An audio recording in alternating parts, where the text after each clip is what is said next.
Hello everyone, Goran here from CSI Magazine, and I'm here with Peter Gibson from Comcast Technology Solutions. Peter, hello. Hey Goran, good to see you again. And you. We are at IBC 2023, show's kind of back for the second year after the pandemic. Things are looking nice and lively. So Peter, tell us a little bit for those people who might not know about Comcast Technology Solutions and what the relationship is with a cable giant from America.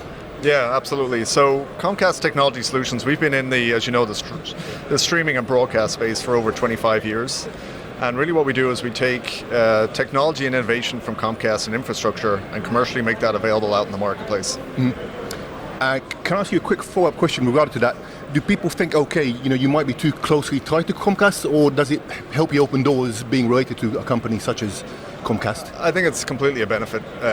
Again, the technology, we're in the post-production to play-out space across streaming and broadcast, so having Comcast and understanding a media company as Comcast with NBC and Sky allows us to understand what our customers are looking for. So it's absolutely a benefit in how we think about the technology that we bring to the marketplace. Mm-hmm. Yeah, sure. Massive companies that you mentioned, and in fact, so the big announcement just before IBC 2023 started was the launch of the Managed Channel Origination service by CTS.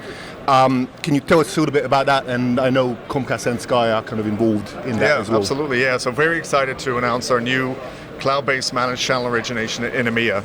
And what it is, it's combining Sky infrastructure and also what we have in distribution and operations from Comcast Technology Solutions.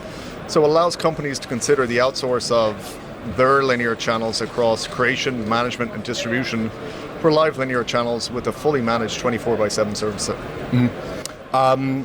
And I think you're bringing that, is that right, from North America into Europe and maybe eventually elsewhere as well? So you're kind of taking what you had and kind of augmenting the service? Yeah, we that's absolutely right. We in North America have had a managed channel origination service that we power over 150 channels in North America. And by using the Sky infrastructure, we're taking those same capabilities to the EMEA marketplace. So very excited about that. Mm-hmm. Can you tell us what the key differences are between the two, and how you hope to target the market in EMEA? Yeah, absolutely. So it's a active cloud-based service that we're providing with our Sky infrastructure, and we'll have operations supported out of our facilities in Chilworth, in Osterley, out of Milan. Really, some of the benefits that we have are what we're doing from a reliability standpoint. Okay. We think about reliability and channel uptime as based on what we already power with Sky channels as the utmost. We're looking at some of the creative things we're doing on pre-rendering the content itself, so there's some efficiencies from play out from an overall carbon footprint. We're seeing the industry as well, heavy emphasis on carbon neutrality and carbon footprint from a regulatory standpoint. Mm-hmm, so we're seeing that play out as well. So there's a lot of exciting things that we're bringing with this offering. Okay. And how does the kind of the interlinking work between what CTS does, Sky, AWS, Comcast, how does that all kind of fit in together into this service? Yeah, again, I think it all works great in terms of with this service, we're getting the benefit of the infrastructure that we already have in EMEA with Sky. We're deployed in AWS with our cloud-based master control and play-out service. And then CTS, from a distribution operation standpoint, commercially, we've been doing this in market for many, many years now. So we take that same experience out to our customer base. From North America, and I guess tweak it to European regulations and technical and customer requirements. Yeah, exactly. We're seeing, our customers have approached us with challenges that they're having both. It's a very competitive space, but when you look at the economics, the total cost of ownership, the CapEx investments that they have to make, and also reliability, security, operations, everything that they're doing with running their channels, they're looking to us to how can we help them with that, and that's the intent of this service. Again, it's cloud-based. We have the ability to spin up and spin down channels depending on their needs and what they're looking for. Okay. And one other thing I was interested to see in the release, the mention of AI, which is a massive topic of the show, how media can use artificial intelligence. You guys have kind of been using it. How exactly do you leverage AI for your specific needs? Yeah, lots of really interesting use cases. We launched our AI service, our video AI service last year. We've already been using it with what we do in master control in North America, where we're looking at black slate detection, some of the things we can do from a segmentation standpoint.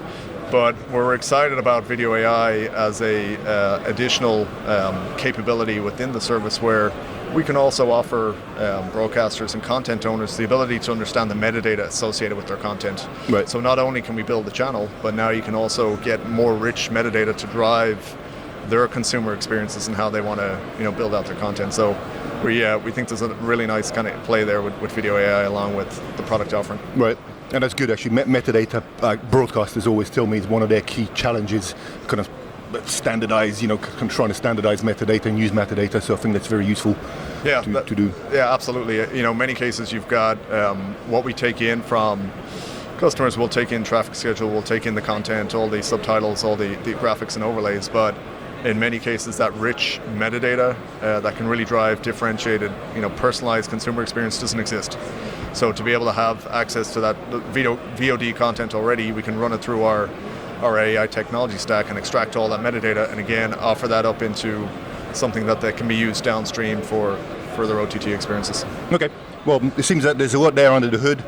Just finally, kind of where do you go from here, and where can people go to find out more about this? Yeah, well, specifically they can go to Comcast Technology Solutions.com to find out more about our Managed Channel Origination and what we're doing with our product launch here.